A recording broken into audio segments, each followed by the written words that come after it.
दोस्तों, यूपीएससी के एग्जामिनेशन में हर साल लाखों लोग बैठते हैं। उनमें से 99% लोग फेल हो जाते हैं। क्या आपने कभी ये सोचा ऐसा क्यों होता है? क्या आप भी वही गलतियां कर रहे हैं जो हर साल लाखों एस्पिरेंट्स को फेल करवा देती है? तो आज हम उन बड़ी गलतियों के बारे में समझेंगे और बताएंगे कि कैसे इनसे बचा जाए। बस आपको वीडियो के एंड तक बने रहना है, क्योंकि अगर एक भी गलती से भी मिस हो गई तो हो सकता है आपका ये साल या आपका ये अटेम्प्ट खराब हो सकता है।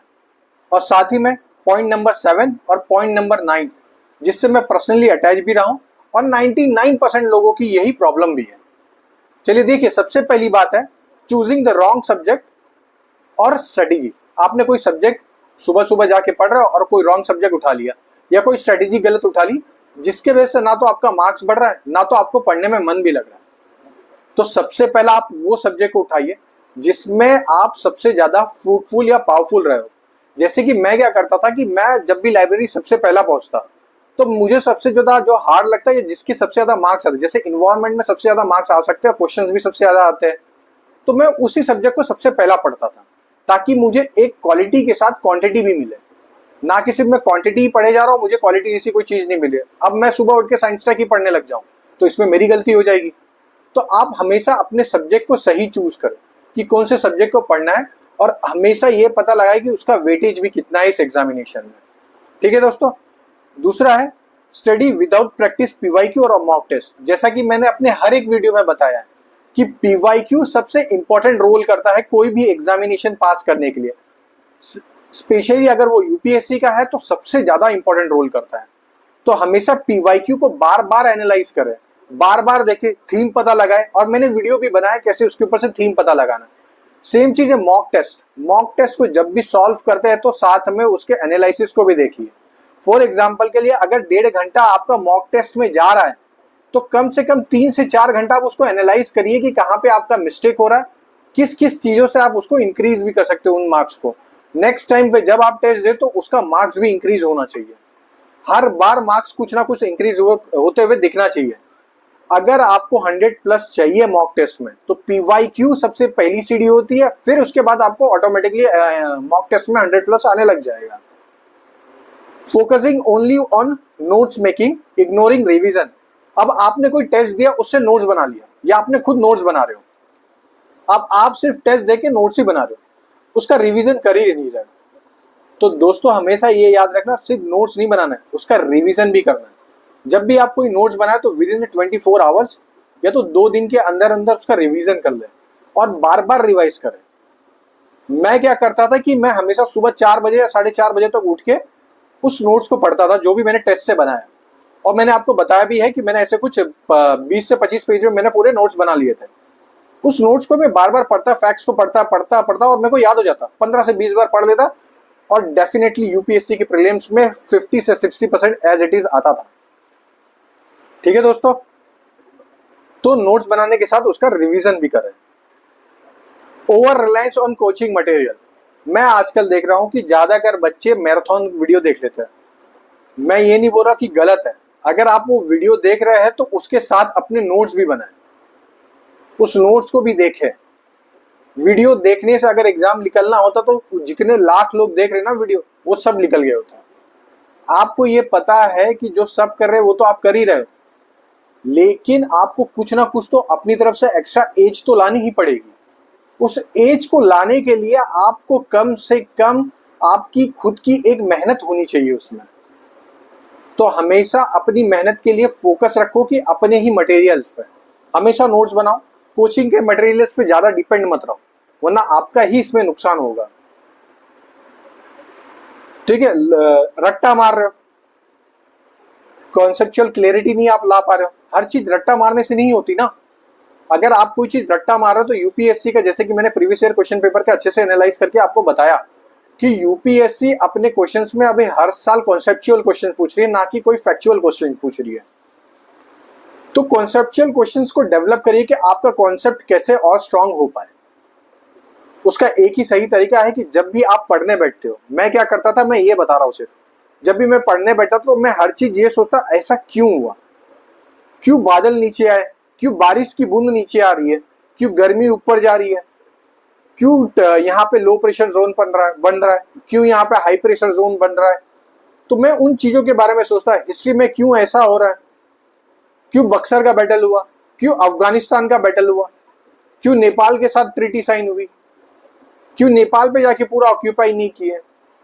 मैं इन छोटी छोटी चीजों के ऊपर बारे में अच्छे से सोचता हूँ, तो जिससे मुझे अच्छे से एनालिसिस होता था। समझ गए? कॉन्सेप्ट क्लियरिटी ऐसी होती है।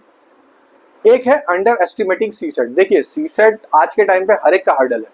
मैं बहुत सारे स्टूडेंट से अपने बात भी करता हूँ, उनके लिए सी सेट बहुत बड़ा हर्डल हो गया। मैं फिर बोल रहा हूँ और हमेशा बोलता हूँ कि सी सेट में आपको सिर्फ पास होना है, परफेक्ट नहीं होना। आप 52 से 54 क्वेश्चंस को अटेम्प्ट करें, 52 टू 54 क्वेश्चंस को अटेम्प्ट करें, और जो आपको आता है सिर्फ वो अटेम्प्ट करें। देखिए सी सेट तुक्का मारने वाला गेम नहीं है। वहां पे आपकी अंडरस्टैंडिंग हर एक क्वेश्चंस में काफी परफेक्ट होनी चाहिए। तो हमेशा ये नोटिस करें कि जो आपको आता है हमेशा वही सबसे पहला करें, फिर धीरे धीरे आप बढ़ा के देखिए कि कैसे कैसे उस पर इंप्रूवमेंट हो रहा है। ठीक है। दूसरा है मेंटल स्ट्रेस और ओवर थिंकिंग। देखिए अब जैसे जैसे एग्जाम पास में आ रहा है, सबको टेंशन आ रहा है, हर कोई मेंटल स्ट्रेस में रहेगा। क्यों रहेगा? क्योंकि आपने अपनी पढ़ाई में कुछ ना कुछ तो गैप छोड़ दिया। अब आपको उस गैप को भरना पड़ेगा। तो उसका एक तरीका है कि पहले आप तो इतना मेहनत करो कि आपके दिमाग में स्ट्रेस जैसी कोई चीज ही नहीं है। ओवर थिंकिंग होता है, नो डाउट है कि आप बैठे बैठे ये सोचोगे कि यार मेरा नहीं हुआ तो क्या होगा। ये दोनों काम करने का सिर्फ एक तरीका है कि अपनी एक तो स्टडी में बहुत तेजी से घुस जाइए, दूसरा है मेडिटेशन। देखिए मेडिटेशन करिए, डेली करिए, एटलीस्ट 5 मिनट से 10 मिनट तो करिए।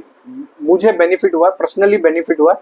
मैं हमेशा 11:30 बजे के आसपास करता था, और जब भी एग्जाम का दिन पास में आया तो मेरे को ये एनालाइज हो गया कि मुझे 9 बजे कर लेना चाहिए सुबह, तो मैं 9 बजे सुबह करने लग गया।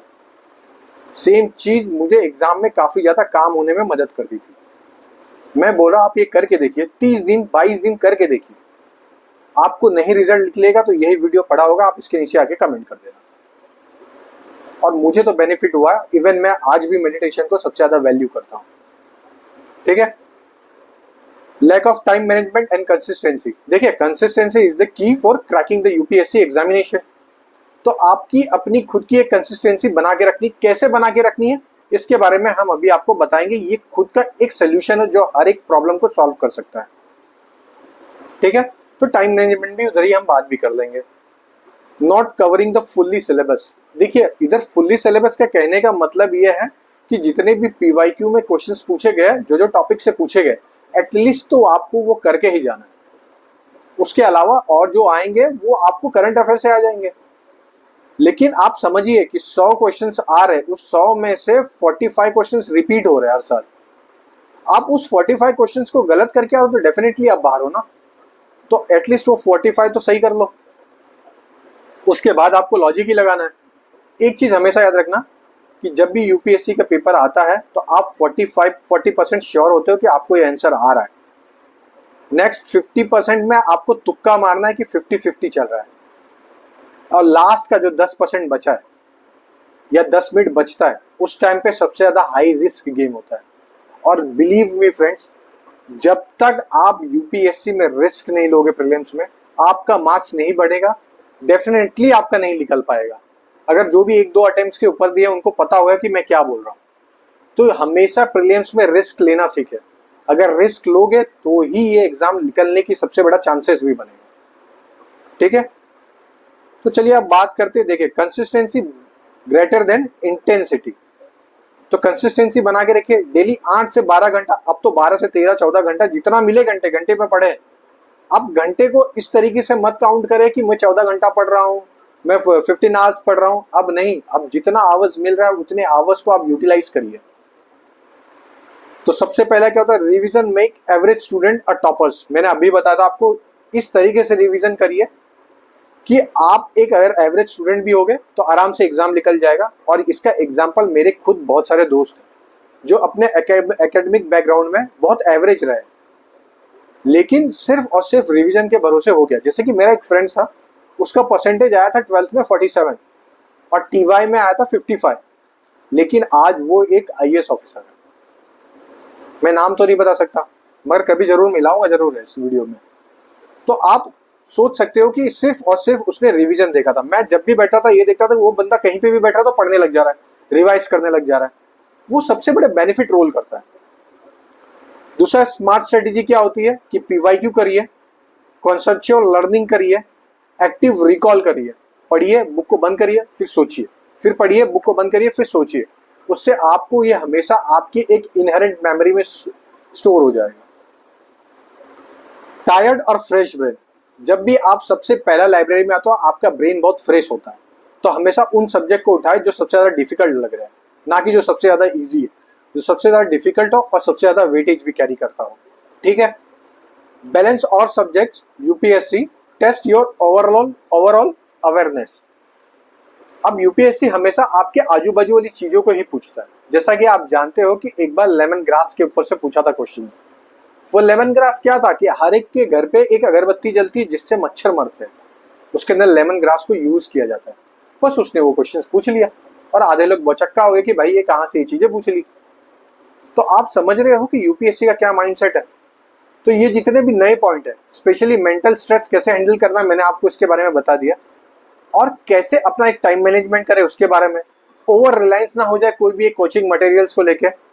और पीवाईक्यू का प्रैक्टिस एंड तक करते रहिए।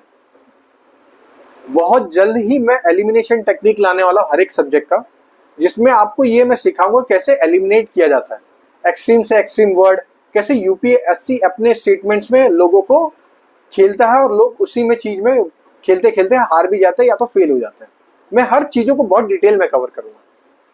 बस अगर अभी तक आपको ये वीडियो अच्छी लगी है तो आप लाइक और सब्सक्राइब जरूर कर देना और दोस्तों के बीच में प्लीज शेयर कर दीजिए। ठीक है दोस्तों, चलिए जय हिंद दोस्तों।